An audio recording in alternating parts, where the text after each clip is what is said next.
Bismillah walhamdulillah wassalatu wassalamu ala rasulillah. Amma ba'du, faqala al-muallif rahimahullahu ta'ala wa nafa'ana bihi wa bi'ulumihi fid daraini amin. Ila an qala fiqhul hadisi, ay hada fiqhul hadisi. Ini adalah fikih hadis.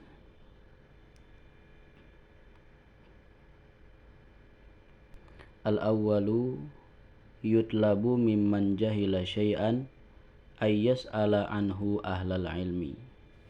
Yang pertama, dituntut dari orang yang tidak mengetahui sesuatu untuk bertanya tentangnya kepada ahlul ilmi.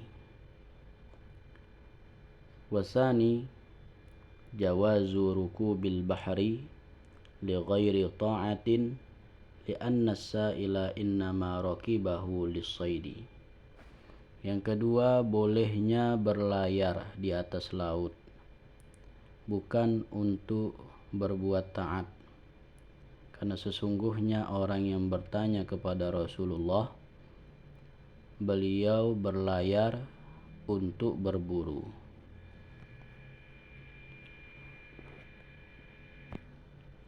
Wasalisu khawful atashi yubihu tarka isti'malil ma'i al-mu'atti li syurbi fit taharati. Yang ketiga, khawatir kehausan. Rasa khawatir kehausan membolehkan tidak menggunakan air yang disiapkan untuk diminum pada taharah. Li'iqrari ar-rasuli as-sa'ila 'alal muhafazati 'alaihi wa 'adamit tatahhuri bihi. Karena ada ketetapan daripada Rasulullah sallallahu alaihi wasallam kepada orang yang bertanya untuk menjaga atasnya dan tidak bersuci dengannya. Warabi'u ma'ul bahri tahirun mutahhirun yarfa'ul hadasa wa yuzilul khabisa. Yang keempat, air laut itu suci dan mensucikan, bisa mengangkat hadas dan bisa menghilangkan najis. Wal khamisu as-samaku la yahtaju ila zakatin li'anna syari'a ahalla mayyitatahu wa misluhu baqi hayawanil ma'i. Yang kelima, ikan tidak perlu untuk disembelih karena yang menurunkan syariat, yaitu Allah Subhanahu wa ta'ala, menghalalkan bangkainya dan semisalnya hewan-hewan yang lain di dalam air. Wasadisu hillu akli maitatil bahri min dawabbihi allati la ta'ishu illa fihi. Yang keenam, halal memakan bangkai hewan yang ada di lautan yang tidak hidup kecuali di dalam air. Wasabi'u jawazul jawabi bi aksara minas su'ali tatsmiman lil faidati wa ifadatan li ilmi ghairil mas'uli anhu. Dan yang ketujuh, bolehnya menjawab melebihi daripada yang ditanya untuk menyempurnakan faedah dan bermanfaat bagi pengetahuan dari yang tidak ditanya tentangnya.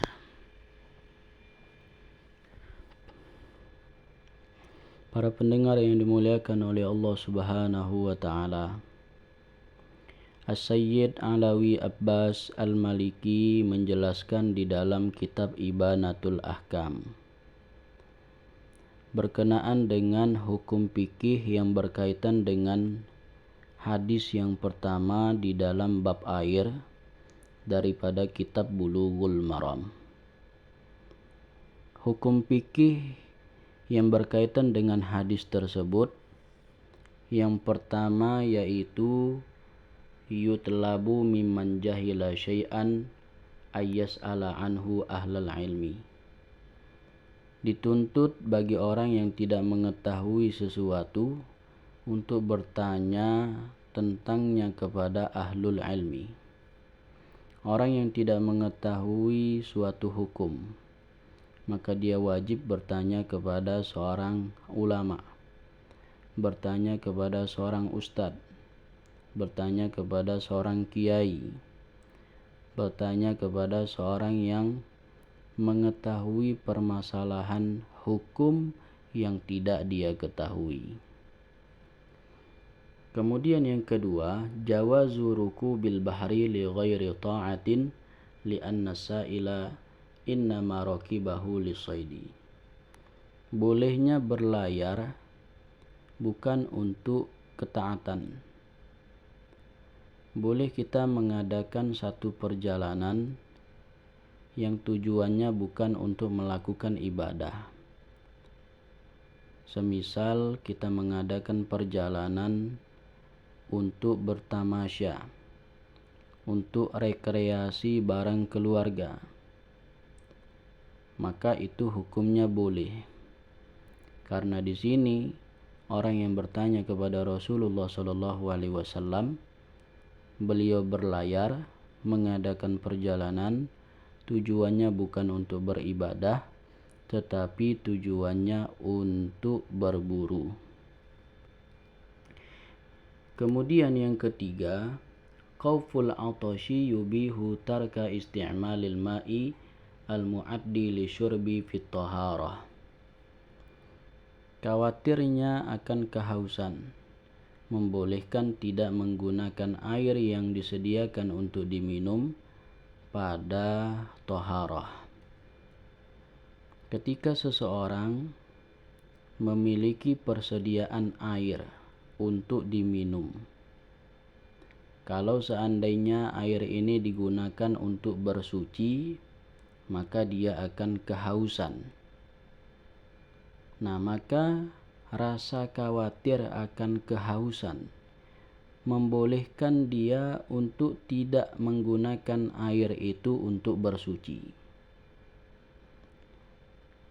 Karena di dalam hadis itu baginda Rasulullah SAW memberikan ketetapan kepada orang yang bertanya. Tidak perlu menggunakan air minum itu untuk bersuci. Cukup jadikan air laut itu untuk bersuci. Karena air laut itu statusnya suci lagi mensucikan. Begitu juga dalam keadaan yang lain. Ketika seseorang misalkan berada di satu tempat, tidak menemukan air untuk berwudu, tetapi dia memiliki air sedikit untuk dia minum. Apabila dia gunakan air itu untuk bersuci, maka nantinya dia akan kehausan. Maka dalam kondisi seperti itu, dia boleh untuk tidak menggunakan air itu untuk bersuci, tetapi melakukan tayamum. Kemudian yang keempat, ma'ul bahri tahirun mutahhirun yarfa'ul hadasa wa yuzilul khabitha. Bahwa air laut itu suci mensucikan, sebagaimana yang dijelaskan oleh ulama-ulama fuqaha di dalam kitab-kitab fikih mereka, bahwa ada 7 macam air yang boleh dijadikan untuk bersuci. Di antaranya yaitu air hujan, kemudian air laut, kemudian air sungai, lalu air sumur, kemudian air embun, air salju. Itulah 7 macam air yang boleh dijadikan untuk bersuci.